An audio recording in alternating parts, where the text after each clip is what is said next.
बिस्मिल्लाहिर्रहमानिर्रहीम। पाकिस्तान और दुनिया भर से देखने और सुनने वालों को फैज़ान भट्ट का सलाम। नाजरीन, कोई भी बात, कोई भी टॉपिक शुरू करने से पहले जब तक हम महंगाई की बात ना कर लें जिसमें अवाम पिस रही है, तो कोई भी बात कंप्लीट नहीं हो सकती। तो महंगाई का जो जिन है वो अभी तक काबू से, बल्कि काबू की बात छोड़ें, बेकाबू हमें यहाँ पर दिखाई दे रहा है। और जो आवाम है वो किसी मसीहा के इंतज़ार में है कि कब महंगाई जो है उसको कम किया जाएगा। और जो रोज़मर्रा की अशियाँ, जो लोग दिहाड़ीदार है वो किस तरह अपना गुजारा कर रहे हैं, वो एक दिन जिसकी दिहाड़ी 500 600 400 रुपये है, वो किस तरह इतनी महंगाई में अपने बच्चों का पेट पालता होगा, उन्हें स्कूल भेजता होगा, उनके मज़ीद जो अखराजात हैं वो करता होगा, वो किस तरह, इस पर भी हम यहाँ पर बात करेंगे। और बाकी जो इंसाफ की बात है कि गरीब के लिए इंसाफ और है, अमीर के लिए और है, ये डिफरेंस कब ख़त्म होगा। अलहदा रियासत हासिल करने का मकसद हमारा ये था ताकि सबको बराबरी का, यहाँ पर कानून सबके लिए बराबर हो, और जितनी आसाइशें हैं वो भी यहाँ पर बराबर हों। लेकिन आसाइशें और जो कानून है वो बराबर हमें यहाँ पर दिखाई नहीं दे रहे। और अगर हम बात करें शोबिस से ताल्लुक़ रखने वाली खातून जो है मिसिस समीना मीर, उन गुज़िश्ता रात उनकी तरफ भी कोई कातिलाना हमला करने की कोशिश की गई। उसके ऊपर भी पुलिस बारहा कोशिश कर रही है ताकि मुजरिमों को वो पकड़ ले। और उसके बाद ताजिर बरादरी की अगर बात की जाए तो ताजिर बरादरी किसी भी मुल्क की इकनॉमिकली रीढ़ की हड्डी का एक मुकाम उनको हासिल है। और अगर ताजिर बरादरी खुश है तो जो इकॉनमी है पाकिस्तान या किसी भी कंट्री की, अल्हम्दुलिल्लाह वो अपवर्ड जाती है, वो तरक्की करती है। लेकिन अगर वो कुछ मसाइल पेश होते हैं ताजिर बरादरी को, तो वो यहाँ से अपना सारा बोरिया बिस्तर लपेटते हैं और दूसरी कंट्री जाते हैं और वहाँ पर जाके बिज़नेस करते हैं। इस पर भी हम यहाँ पर बात करेंगे कि ताजिर रहनुमा बहुत खुश हैं कि जितनी मार्केट्स हैं, रेस्टोरेंट्स हैं, सब कुछ खुल गया कोरोना के बाद, तो आया एसओपीज़ पे फॉलो हो रहा है। ये तो सारे पूछते हैं कि एसओपीज़ पे फॉलो किया जा रहा है या नहीं किया जा रहा। आज हम ये भी पूछेंगे कि जिस तरह ही कोरोना का जो सीन था वो सब ख़त्म हुआ है, उसके बाद एसओपीज़ तो हैं ही, इसके अलावा ताजिर बरादरी को क्या मसाइल पेश आ रहे हैं, गवर्नमेंट के किन डिपार्टमेंट से मसाइल आ रहे हैं, ये भी बात करेंगे। और अक़वाम मुत्तहिदा से भारत को दहशत गर्द मुल्क करार देने के लिए करारदाद पंजाब असम्बली में जमा करा दी गई है। और इंशाअल्लाह ताला हमारी दुआ है कि ये करारदाद मंजूर हो जाए और ज़रूरी जितनी ज़मीनें हैं, ज़रूरी ट्यूबवेलों में जो बिजली के जो नर्क हैं, जो उसके रेट्स हैं, उसमें भी इजाफा कर दिया गया, जिसके खिलाफ पंजाब असम्बली में वहाँ पर इसके खिलाफ भी करारदाद मंजूर हो गई है। और CCPO साहब, लास्ट टाइम भी हमने प्रोग्राम किया था, बल्कि 2 प्रोग्राम इसी पे किए थे, और अब अल्हम्दुलिल्लाह उन्होंने कहा है कि CCPO साहब ने कि क्रिमिनल्स का जो रिकॉर्ड है आया, वो छोटे क्रिमिनल्स हो, बड़े हों, वो उनके केसेस जैसे भी हों, उनका एक रिकॉर्ड जो है वो मरतब किया जाए। और 15 तारीख का उन्होंने अल्टीमेटम दिया कि 15 तारीख तक ये रिकॉर्ड मरतब किया जाएगा और बात बार इस पर कार्रवाई की जाएगी। इस सारे टॉपिक पे बात करने के लिए हमारे साथ जो गेस्ट मौजूद हैं वो किसी भी तारुफ के मोहताज नहीं हैं। सबसे पहले हमारे सीनियर एनालिस्ट एहसान बिटालवी साहब, सर आपका बहुत शुक्रिया। उनके साथ तशरीफ़ फरमाए हैं आमिर कुरैशी साहब, जो लाहौर रेस्टोरेंट यूनिटी एसोसिएशन के चेयरमैन और वाइस चेयरमैन है, जो कमेटी, बैंकिंग कमेटी है लाहौर चैम्बर की। तो सर आमिर साहब आपका भी बहुत शुक्रिया सर कि आपने हमें टाइम दिया। सबसे पहले बिटालवी साहब आप ही की तरफ आते हैं कि सर आपने भी बारहा प्रोग्राम्स किए, इसके अलावा भी आप प्रोग्राम्स करते हैं, और महंगाई के ऊपर आपने काफ़ी सारे जो मौजूदा हुकूमत है आपने उसको मशवरे भी बहुत दिए, लेकिन वो मशवरों पर अमल करते हमें दिखाई नहीं देते। तो इसकी क्या वजूहत हैं कि नेगलिजेंसी है या वैसे वो ध्यान ही नहीं दे रहे? फैज़ान, वाकई ये बात सही है कि महंगाई ने जी लोगों को इस हद तक ज़िच कर दिया है कि अब उन्हें ये समझ नहीं आ रही कि हम कहाँ चले जाएं। जी ख़ास तौर पे दवाइयों का बढ़ना, मुझे भी 2-4 दफ़ा तजर्बात हुए ऐसे जी कि किसी दवाई की दुकान पे खड़ा हूँ तो उससे नुस्खा आगे किया है, जब उसकी प्राइस देखी है तो उसने कहा जी सिर्फ 2 दिन की दवाई दे दें, हालांकि नुस्खे पे 7 दिन की दवाई लिखी हुई है। सही है। वो अफोर्ड नहीं कर सकता। अब जब 262% कीमतें बढ़ गई तो वो तो बेचारा फिर उस दिन के खाने की भी काबिल नहीं रह गया। सही है। और ख़ास तौर पे ये उन्हीं दवाइयों की कीमतें बढ़ी हैं जो जिसे हम लाइफ सेविंग ड्रग्स कहते हैं। जी बिल्कुल। इसमें जुल्म की इंतहा ये है कि अगर एक गोली जो है वो 10 पैसे वाली है तो उसकी वो अवेलेबल ही नहीं, बिल्कुल। उसके मुतबादल जो 45 रुपए की है वो आपको आसानी से मिल रही है। बिल्कुल। अब ये इसको कौन रेगुलेट करेगा? जी एक रेगुलेटरी बॉडी मौजूद है, जी लेकिन शायद उन्हें इनसे जो कमीशन हासिल होती है वो गिनने से फुर्सत नहीं है। सही कह रहे हैं। क्योंकि एक चीज़ जो पूरे मुल्क को पता है, जिस पे कभी किसी ने एहतजाज नहीं किया, और मैं इस पे चैलेंज करता हूँ कि बड़े से बड़े फार्मासिस्ट को ला के बिठा दें, जी इनकी किसी दवाई की कीमत, किसी भी दवाई में बोल रहा हूँ, जी कीमत 72% से ज़्यादा इनका नफ़ा है उसमें। राइट 28% से कम इनकी कास्ट है, बिल्कुल 72% नफ़ा है इनका। जी और इस 72% में ये डॉक्टरों को कमीशन देते हैं, हेल्थ डिपार्टमेंट को कमीशन देते हैं, ड्रग इंस्पेक्टर को कमीशन देते हैं, और डॉक्टरों के बच्चे अमेरिका, कनाडा, ऑस्ट्रेलिया में जो पढ़ रहे हैं जी वो इनके खर्चे पे पढ़ रहे हैं, जी इनके खर्चे पे उनकी गाड़ियाँ चल रही हैं, इनके खर्चे पे उनकी अय्याशियाँ भी चल रही हैं। बिल्कुल अगर फैज़ान मैं आपको याद करवा दूँ, जी। शहबाज शरीफ के दौर में जी PIC में एक स्टंट जो था वो कोई 2,80,000 का बिक रहा था, जी और कमाल की बात यह है उस स्टंट की असल कीमत सिर्फ 9,000 रुपये थी। जी 9,000 और 2,80,000 का मुआवजा कर लें, लेकिन उसको बेचने वाली कौन थी? एक मेडिसिन कंपनी की सेल्स डायरेक्टर थी, राइट जो एक महफिल में, जिसमें ये PIC के डायरेक्टर भी बैठे हुए थे और जी। तमाम डॉक्टर बैठे हुए थे, अपनी जुल्फ़ें लहरा लहरा के उसके चेहरे पे फेंक रही थी एक गाने पे, जी और उसके साथ वो बेचारे अपने चेहरे से जुल्फ हटाते थे, लेकिन ना शराब का गिलास उन्हें छोड़ा, ना शराब का गिलास उस खातून ने छोड़ा। जी अब ये कीमत कौन पे कर रहा है? तब आप और मैं पे कर रहे हैं। बिल्कुल ऐसे ये आम आदमी पे कर रहा है इनकी अय्याशियों की कीमत। मैं लफ्ज़ अय्याशी बोला है। जी ये इनकी फीस 3 से 5,000 रुपये डॉक्टर की फ़ीस है, जी और कमीशन इनकी हर दवाई में जो ये लिखते हैं उसमें इनका हर जगह कमीशन है। बिल्कुल इन्हें पता है कि इस टेस्ट की ज़रूरत नहीं, जी लेकिन ये टेस्ट फिर भी करवाएंगे, जी क्योंकि उन लैब्स के साथ इनकी कमीशन फिक्स है। बिल्कुल।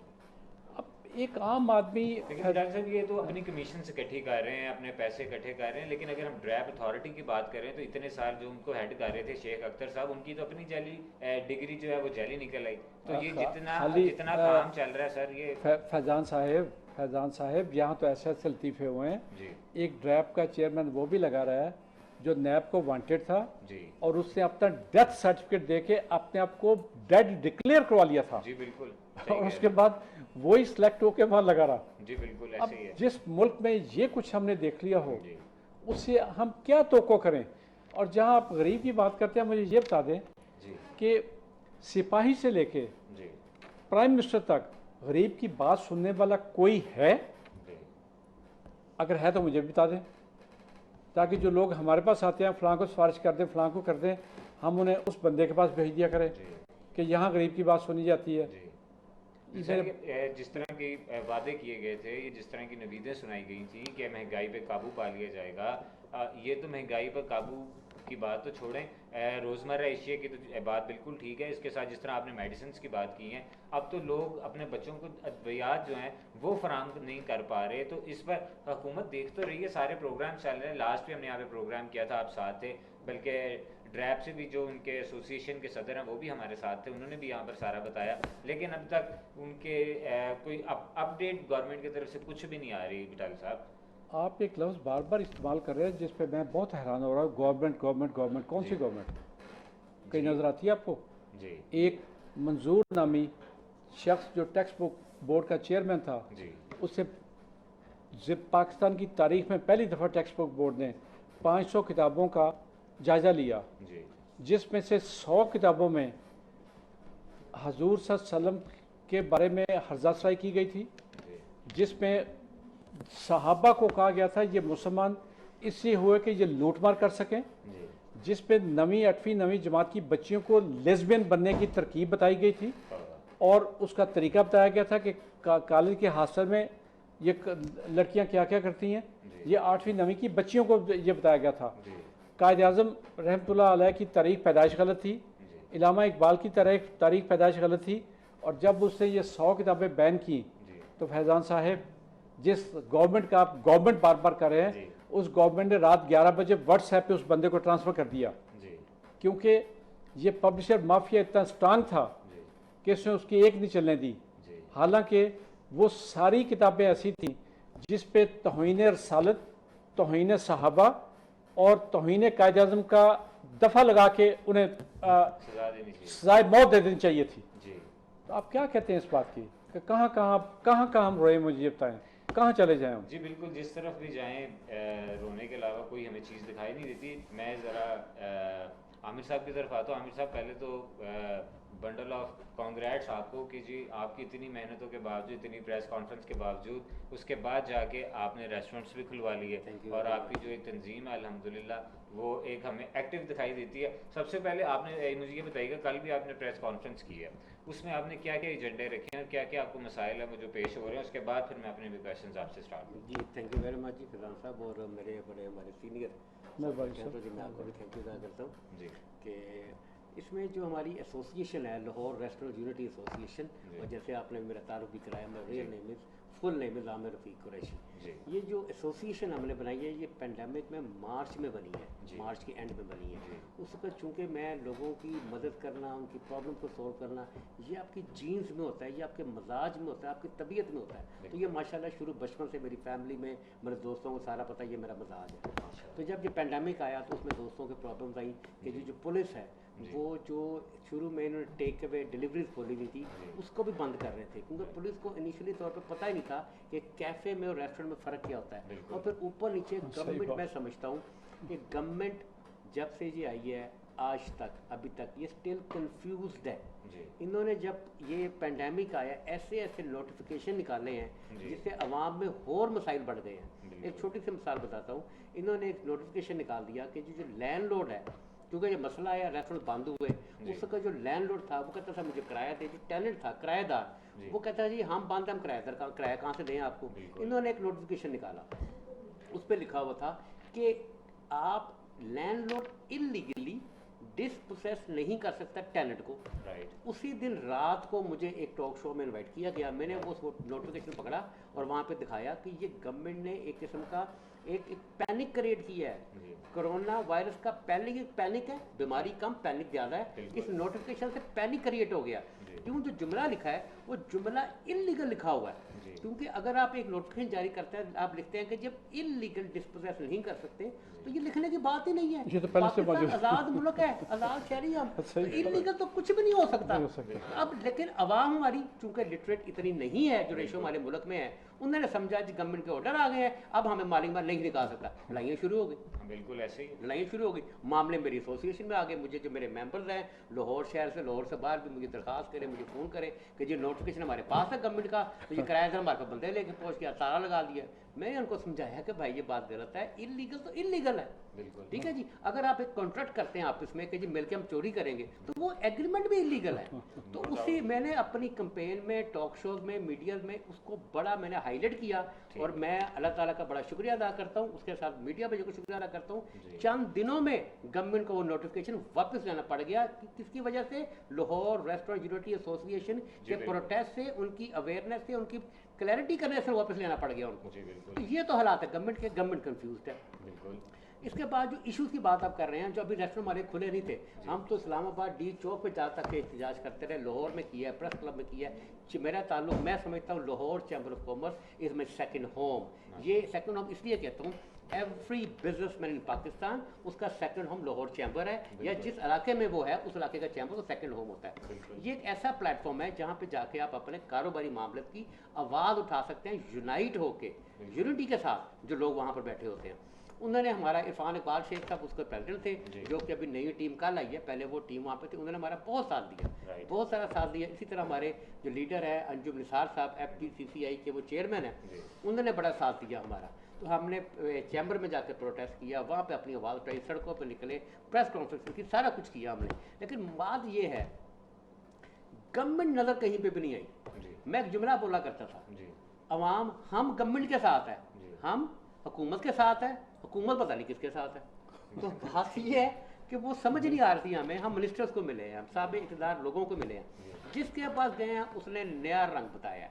एक मिनिस्टर के पास गए हैं, लेट्स सपोज उसने ब्लैक कलर की बात की है, बड़ी हौसला दिया, बड़ी तसल्ली दी। 2 दिन बाद दूसरे के पास गए हैं, उसने नीला रंग की बात शुरू कर दिया। तो समझ नहीं आ रहा था कि ये राउंड अबाउट ही है जो घूमी जा रहा है, सड़क कहीं नहीं जा रही है, जाना हमने राइट पे है, तेजी से लेफ्ट की तरफ जाई जा रहे हैं। तो ये एसोसिएशन हमारी जो मेरे मेंबर्स हैं, मैं उनका भी ऑन एयर शुक्रिया अदा करना चाहता हूँ। ये बहुत बड़ी एसोसिएशन बन चुकी है माशाल्लाह। फिर कराची से जो हमारी एपरा है, ऑल पाकिस्तान रेस्टोरेंट एसोसिएशन, उन्होंने हमें ज्वाइन किया, उन्होंने हमें अप्रोच किया, उनके साथ मिलकर हमने आवाज़ उठाई। मकसद कहने का ये कि लंबी बात हो जाएगी, बड़ी मेहनत की, बड़ा प्रोटेस्ट किया हमने, लेकिन गवर्नमेंट नज़र नहीं आई। नहीं, ये आपकी बात बिल्कुल ठीक है। अगर इससे हम ज़रा रेस्टोरेंट्स खोलने के बाद इससे ज़रा हम स्टेप फॉरवर्ड हो, अगर टैक्सेस की बात करें तो गवर्नमेंट कह रही है कि हुकूमत वक्त कह रही है कि हम जो टैक्सेस हैं वो उसमें हमने बहुत कमी कर दी है, और जो बिजनेसमैन है वो आउट ऑफ कंट्री से अपना बिजनेस वाइंड अप करके वो पाकिस्तान में आके अपना बिजनेस स्टार्ट कर रहे हैं, रेस्टोरेंट्स बना रहे हैं, ऑर्गेनाइजेशंस बना रहे हैं। तो इसको आप किस तरह देखते हैं? कम से कम आप हुकूमत के ये टैक्स जो उन्होंने कम किए इसको तो मानते हैं ना आमिर साहब? देखिए, गवर्नमेंट ने जो टैक्स किया ना, मैं बताता हूँ आपको गवर्नमेंट का प्रॉब्लम क्या है जी। गवर्नमेंट जिस दिन ये समझ लेगी ना कि जो अवाम है, जिनके सर पे, जिनके टैक्सेस से, जिनके पैसों से, जिनके वोटों से वो साहब इक़्तिदार बने हैं और हुक्मरान कहलाते हैं, जिस दिन वो उसको सीट चेंज कर लेंगे ना और वो एहसास दिल में आ जाएगा, ये मामले होंगे तब ठीक। ये जो सीट होती है ना, सीट जिस पे हम बैठे हैं, इसकी कोई गरमाइश नहीं है। वो जो साहब इक़्तिदार ताकत की जो गरमाइश है, जो पावर है, वो इंसान को कब्र तक जान ली उसकी छोड़ती है। वहाँ बैठ के वो ये सोचते ही नहीं है कि जो बंदा उस तरह बैठा हुआ है उसको तकलीफ क्या है। असल बात जो सी है, गवर्नमेंट ने बड़े अच्छे काम किए हैं, इसमें कोई सेकंड राय नहीं है, लेकिन जो अच्छे काम किए हैं उनकी अवेयरनेस पब्लिक तक नहीं है।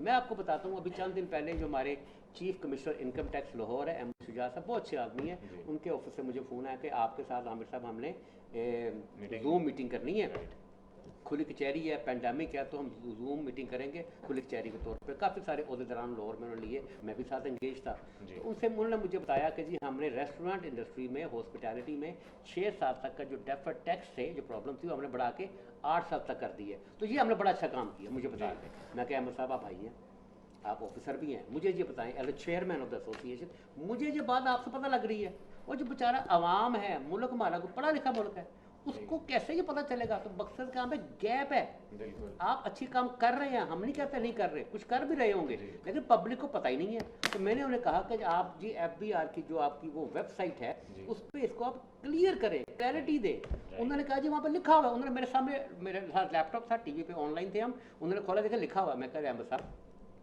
आप पढ़े लिखे हैं तो सीट पे बैठे हुए हैं, एलिजिबल हैं तो बैठे हुए हैं, आप आम बंदे की जगह पे जाकर देखें, उसको क्या पता है FBR की साइट कौन सी है। चल अगर है भी तो वो आपने सारी इंडस्ट्रीज को मिक्स किया हुआ है। तो आप ऐसा करें, इस इंडस्ट्री, इस सेक्टर में से जो आपने लीव दी है उसको अलग कैटेगरी बना दें, हॉस्पिटैलिटी की, हॉस्पिटैलिटी के अंदर आप रेस्टोरेंट को अलग कर दें, होटल्स को अलग कर दें, डिफरेंट चीज़ों को अलग कर दें। इस तरह करें ताकि आसानी हो समझने में। तो अहमद साहब ने माशाल्लाह जी, आई अप्रिशिएट हिम, उनको मेरी बात समझ आई, उन्होंने मुझे बड़ा अप्रिशिएट किया इस बात पे। उसी वक्त नोट किया, उन्होंने मुझे कहा जी आपने मुझे ऑफिस में आकर लाजमी मिलना है, हम फर्दर डिस्कशन इस पे करेंगे। असल बात क्या है, अवेयरनेस नहीं है, तो सर एहसास नहीं है। क्या होने चाहिए कि अवेयरनेस इजीली बिल्कुल लोग समझ सकें? इस तरह की देखिए मैं आपको बताऊं, टैक्स बाहर के मुल्क टैक्स कैसे देते हैं और क्यों देते हैं और क्यों दिल से देते हैं, क्योंकि वो जब टैक्स देते हैं ना तो उधर की गवर्नमेंट साथ उनको बता रही होती है कि मैंने आपसे पैसे लिए तो मैंने आपके लिए ये किया है, बताती भी है, दिखाती भी है। यहाँ पे ना बताते हैं ना दिखाते हैं, बट टैक्स ले लो, टैक्स ले लो, ये बात करते हैं। इसलिए यहाँ के जो कारोबारी लोग हैं वो टैक्स नहीं देते हैं। उसके साथ हुमैरा मैडम हैं जो कि कमिश्नर इनकम टैक्स है, ये इनकी सबॉर्डिनेट हैं चीफ कमिश्नर अहमद शुजा साहब की। हमारे मीना पहले उनसे मीटिंग उन्होंने इनवाइट किया मुझे वहाँ पर। हमारे बाकी इरफान शेख साहब जो प्रेसिडेंट थे उस वक्त लाहौर चैम्बर के, वो हमारे साथ गए, और गुलबाग के हफीज़ सेंटर के डिफरेंट अहदेदारान साथ थे। उनसे हमारी बात हुई, मुझे बड़ी अच्छी लगी उनकी बातें। हमने उनसे रिक्वेस्ट की कि आपने ये जो टैक्स कलेक्शन करनी है इसमें आपने ज़ोर ज़बरदस्ती नहीं करनी, आपने हमें बताना है कि जो आपकी प्रॉब्लम है हम आपके साथ ज्वाइन हैंड्स बनेंगे और आपको टैक्स कलेक्शन करके देंगे जिससे मुल्क में चलना है। उन्होंने बड़ा अप्रिशिएट किया, और उनका जो कंसेंट था ना, जो उनका इरादा था, जो उनका मतलब इनिशिएटिव था, एक सेकंड में हाँ की। उन्होंने कहा जी हमने ना छापे मारने हैं, ना हमने ज़बरदस्ती करना है। हम आप जैसे ओहदेदारान को रब्ता करेंगे, आप हमारे साथ मिलके हमें टेस्ट कलेक्शन करके दिए। बात मुझे बहुत अच्छी लगी, जी। मुझे बात उनकी तारीफ मैंने अहमद शुजात साहब को की है। जी। तो ये पॉजिटिव एटीट्यूड अगर अवाम को नजर आए, मैं नहीं समझता आज की डेट में डेट लॉक कर लें। इस तरह का बिहेवियर अगर पाकिस्तान लाहौर की गवर्नमेंट के हर डिपार्टमेंट में आ जाए, आपको सालों में नहीं चंद महीनों में, एक क्वार्टर में देख ले, टैक्स रेशियो ना कलेक्ट होए तो आप मुझे जी बताइए। जी आमिर भाई, ठीक है, आप बिल्कुल, आपकी बात बिल्कुल ठीक है। इसी तरह ये टैक्स के बाद भी हम नेक्स्ट भी टॉपिक पे चलेंगे। प्रोड्यूसर की जानिब से ज़रा ब्रेक का कहा जा रहा है। आपको पता है ब्रेक हमारे प्रोग्राम के लिए बहुत ज़रूरी होती है। नाज़रीन, एक ब्रेक लेते हैं और यहाँ पर आके जो हमारी इंफॉर्मेटिव टॉक चल रही है इसी को आगे लेके चलते हैं। Please take a short break.